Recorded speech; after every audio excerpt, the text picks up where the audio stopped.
پاڵەوانەکانی ئێمە با لە بیریان نەکەین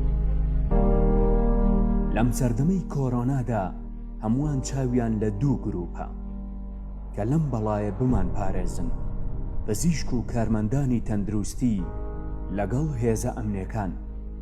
ئەرکی پزیشکەکان لەم جەنگەدا هێندەی ئەرکی پێشمەرگە لە سەنگەرەکانی داعش سەختە.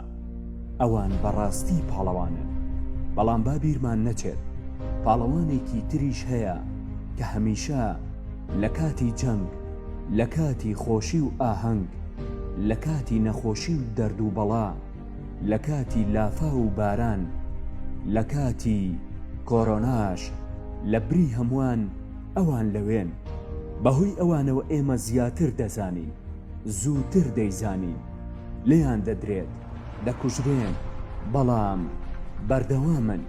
ئەوان ڕۆژنامەنووسە ئازادەکانن کە هەردەم لە بەردەم هەڕەشەدان، بەڵام کۆڵ نادەن. با هەمووان سڵاوێکیان بۆ بنێرین و هیوای سەلامەتیان بۆ بخوازین.